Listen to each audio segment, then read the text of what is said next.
alors yëglekaay li ñu xëyee tey jilee ñu ànd ci ak Alaaji Malick Alaaji ñu tàmbaleeg l'Observateur. L'Observateur mi ngi ñëw ci occupation illégale et faux en écriture présumée mu mel ni parquet bu Dakar nag ubbi na ci l'enquête bu yaatoo yaatu loolu nag ay figure majeure ci wàllu affaire ak sphère politique maanaam kenn ci ñoom di docteur Cheikh Kanté convoqué nañu ko entendu mercredi ancien DG bu port autonome de Dakar nee na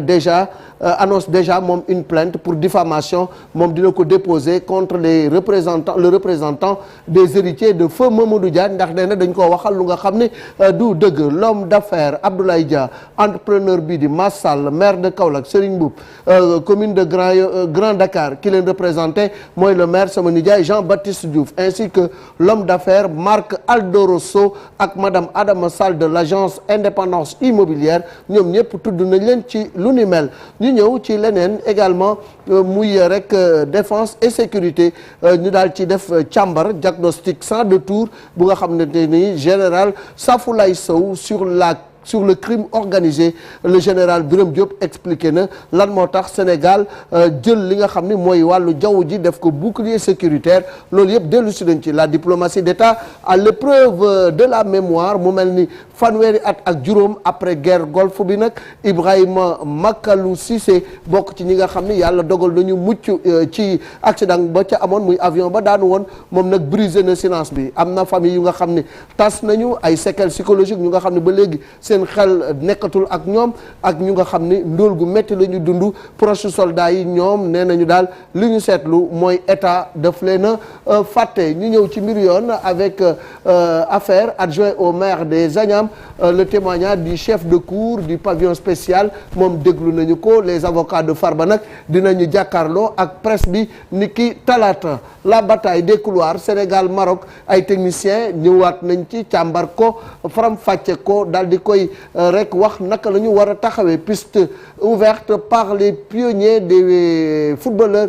sénégalais au royaume chérifien ñi nga gis ni yëpp demoon nañu football yi foofu ku ci mel ni Salif Diagne xam ngeen ko yéen waa Pikine Ousmane Diouf moom tamit football na foofee ak Siré Dia ñoom nag wax nañu naka la ñu war a def ba gagné marocains yi parce que nag fu xam nañu foofee enquête yéene kaay exportation de l'arachide ak industrialisation maanaam gerte gi ak la ca aju lépp le grand paradoxe loom dellu nañ ci nee nañ daal début de campagne bu nga xam ne dañu jàppoon ni c'était catastrophique paysans yi nag fi mu nekk nii ñoom ñooy imposer seen bopp ay risque de perte massive pour l'entreprise publique mu mel ni daal am na daal ay njeexital ci wàllu entreprise publique Ousmane Diakhaté président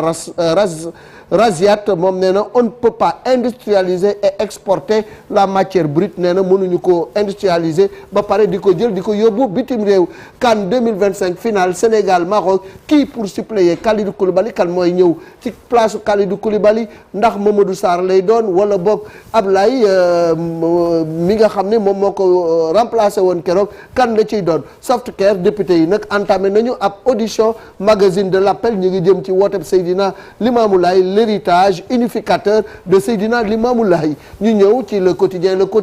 restructuration de la dette muy lu Souleymane xam lool di ci waxtaan ci wàllu xam-xam FMI nag dafa mel ni tontu nañu Ousmane Sonko Julie Kozak directeur de la communication nee na décision yi kenn mënu ko jël ci place su autorité sénégalaise yi ñoom ñoo war a jël seen décision bopp nee na nag bépp jàppale bu ñu leen war a jàppale ci wàllu koppar dañu koy teg ci firnde yu leer ci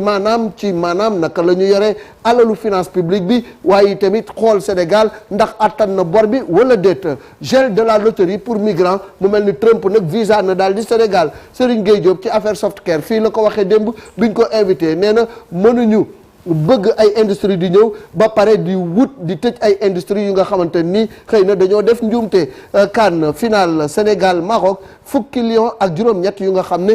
ñi ngi soog a dem final bëgg nag ñoom bokk ci ñi am étoile yi bind taarixu Sénégal le soleil ñëw na ci refondation bu système éducatif dañ ko war a moolaat tëggaat ko joyante ko defar ko cap sur la réforme ak des curricula ñu ñëw ci libération lâche assassinat bi nga xam ne moom moo am fële ca Yaraax Kappa gérante ba ñu daal di koy faat bu ñaaw Mouhamadou Bambalo moom mi nga xam ne moom la ñu jàpp ñi moom moo ko def démb yóbbu nañ ko ca parquet ba moom mi nga xam ni moom la ñu jàpp ni moo def jéye ji nee na bi ndaw si yuuxoo loolu xaw na ko perturbé tey mi ngi ci am agrétu CSK di témoin bi nga xam ne moom moo dàq présumé meurtrier bi nee nañu dañoo gis Ramatulaay deret ji sang ko muur ko mu daw génn ci multiservice bi ak paaka bu nga xam ne ña ngi ko samp ca dënn ba ay moment ne di témoin nee na dafa génn ci multiservice bi di yuuxu wóoy rey na ma ak deret jo nga xamante ni ma nga doon bal di walwal yi ñu daal di ñëw ci avant d'atteindre mortellement Ramatulaay Baldé au niveau de la poitrine moom balaa mu koy jam ci dënn bi moom Mouhamadou Bambalo mi da koo jam ci pooj yu tànk bi nga xamante ni mooy tànk bi am laago waaye tamit daal di koy jamaat feneen mu elle ne cessait de crier selon ses aveux le mis en cause a acheté l'arme du crime le même jour ci bés boobu ci la jënd arme boobu daal di dem faat ci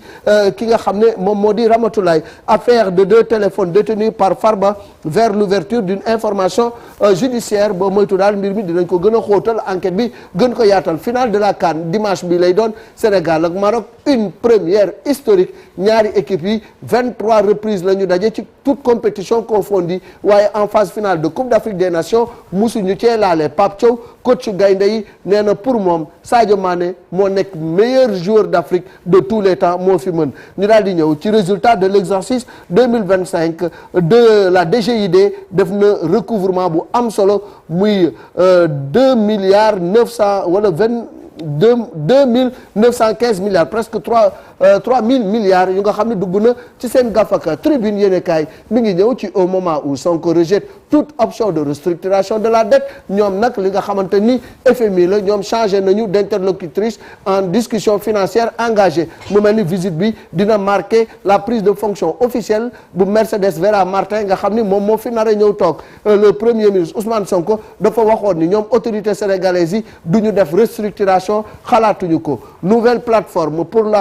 renforcer sa présence politique mu mel ni ay jeunes gëm sa bopp lancé nañu Jambar Digital procès contre le général Moussa Fall et compagnie ex-commandant bu gendarmerie Ibrahima Dramé condamné nañ ko à 2 ans d'emprisonnement benn ba moom lay tëdd général Moussa Fall moom ngeen gis ni nataalam ñu daal di koy teg foofu moom général nag kii si pic si frotte ñu daal di ñëw ci célébration màggal bu Kazu Rajab tey jii lay doon ñu daal di nem nag sur les traces de Sëñ Fallu Mbacké borom na am mu am ñu ñëw ci cour d'appel bu Dakar chambre d'accusation confirmé na libération provisoire bu Soya Diagne tribunal bu Dakar activiste bi du Karim Xurum Xaq bàyyi nañ ko kenn topp ko dara ñu daal ñëw ci Walf Quotidien visite à l'étranger la comme maillon faible de président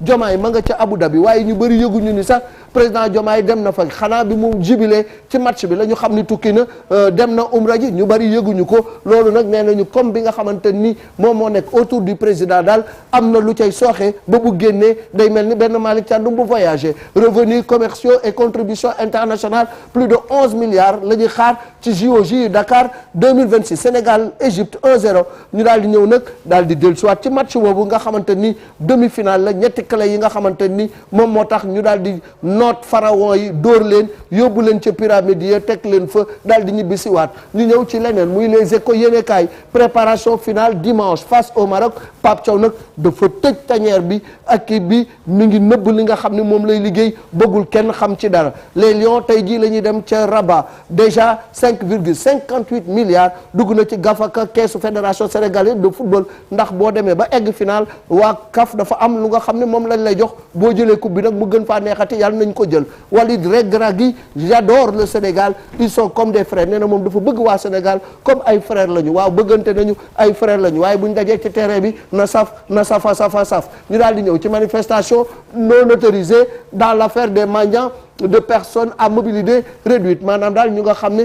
ay yalwaankat lañu te tamit ay way laaga lañu Karim Xurum Xaq mi nga xam ne dafa demoon di leen soutenir dañ koo jàppoon waaye nag mujj nañ ko bàyyi l'activiste nee na lu tax ñuy légaliser prostitution au lieu à la place de la mendicité parquet bi nag dafa waxoon ñu daan ko ñaari at de prison de 2 mois ferme waaye kenn topp ko ca ñu ñëw ci leneen muy las yéenekaay recette fiscale 2025 DGID collecté na près de 3000 milliards ñu ñëw ci recyclage Sonaged ex-député de Pastef ñu ngi chargé le DG CAN 2026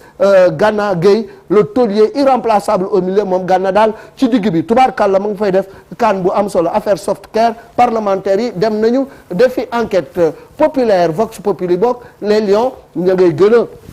daas fanaanal jëm ci wàllu final bi waaye nag lépp rek dañ ko def dans la discrétion bëgguñu kenn xam lu ñuy liggéey ak lan la ñuy nas ak i tamit fan la ñu nar a daar ba dóor ñi nga xam ni moo di marocain yi DGID moom tamit am na performance historique en 2025 recettes yi nag daanaka jege na 3000 milliards de francs CFA ñu ñëw ci leneen muy source a une performance bu nga xam ni 2915 milliards moom la ñu mobilisé en 2025 DGID moom moo def lu ni mel muy record bu am solo grosse victoire du Sénégal sur l'Égypte ak i tamit décision bi Sadio Mané wax ni bii mooy dernière kaanam recette ban la ñu war a jaar ba daan Maroc kii nag xam na ci dara mooy Ferdinand Coly suñu latéral ba borom rasta ya nga xam ni ba ñu dajeeg Maroc moom dugaloon na bokk na ci ñi nga xam ni ñoom ñoo toroxaloon Maroc nee na nag pour moom performance bi ñu def suñu digganteeg Égypte bu complète la te dimanche li koy tax nag loolu yépp daal di rafet mooy équipe bi daal di jël coupe bi ndax mérité na ko ci air Aliou Cissé nee na am nañu benn étoile waaye juróom-ñeenti at la ñu ko togg di ko liggéey bu metti ba keroog ñu cay egg ba tey ji ñu am ADN ndam ci biir Sénégal grandeur de la personne mu ne nag nit balaa ngay xam dëgg ni nit ku mag la mooy nga ba ngay dese doole dese kattan dese mën-mën dese ñeleju nga daal di bàyyi nee na moo tax Sadio mu dem à temps pour moom daal moom loolu moom moo gën je pense que c'est une décision de sagesse et d'humilité nee na nag final bi pression bi dina ñëw au rendez-vous waaye Sénégal ak qualité bi mu am ak possibilité de frapper fort battre le Maroc loolu war na mën a nekk il faudra être très prudent nee na daal nañu moytu nañu serein ndax wóor na ko ni équipe bi fi mu nekk ni ak li nga xam ni am nañ ko 70% de chance mën nañoo gagner coupe bi au titre de l'exercice 2025 Témoin Quotidien ci la ñëw DGID enregistré de une performance historique ñu ñëw ci leneen muy quotidien le Sud Quotidien affaire softcare matière périmée ak corruption bi nga xam ne guerre bi ñu yaakaar ne am na ca Assemblée nationale nag ubbi na ca ab l'enquête recouvrement des recettes DGID am na performance bu historique bu mu def Sénégal Maroc 30 actes et un sommet inédit mu mel ni daal quand l'histoire prépare sa première finale musuñoo daje finale c'est la première fois ñu daje finale musuñoo daje phase finale c'est la première fois ñu daje phase finale ñoom ñaari étoile la ñuy wër depuis 1976 ñun ñaareelu étoile la ñu bëgg kon nag finale la bu nga xam ni war naa mën a neex record exclusif Kader Mangane moom tamit ancien défenseur des Lions la nee na pour la finale l'avantage est au Sénégal nee na nag li nga xam ne daal moom la ñu war a def mooy la pression et plus du côté marocain yi ñoom ñoo am pression on aura plus de tâches défensives nee na nañu gën a taxawaay bu am solo ci ginnaaw xalaa mëndir bajo xalaa doo fi jaar dal yi dal bu kenn romb c'est une si on est rigoureux comme contre l'Égypte nee na bu fekkee ni rigueur bi ñu def ak discipline bi ñu def contre Égypte indiwaat nañu ko Sénégal war naa mën a jël ndam ni kii nag bokk na ci ñi nga xam ni dafa mel ni daal tubaarkàlla ñoo téye équipe bi muy Idrissa Gana Gueye le ghost player 6 matchs pleins gros abattage machallah Idrissa Gana Gueye jayi kar gaa yi jël bal yi joxe que nu yaakaar ni kooku moom mooy dem mu ni ko kaay téye ba pare def ko ci poosam di football Gana yàlla la yàlla la fal cat Emiliano Montanari président bu San Marino Calcio nee na pourquoi nous installons au Sénégal fii la football bi buujoo moo tax nga ñëw fi xam nañu ay ci jëlal jeex na tàkk jërëjëf merci beaucoup El Hadj Malick ci yëglekaay li ñu xëyee tey jii ñu jàll ci un jour au Sénégal un jour dans le monde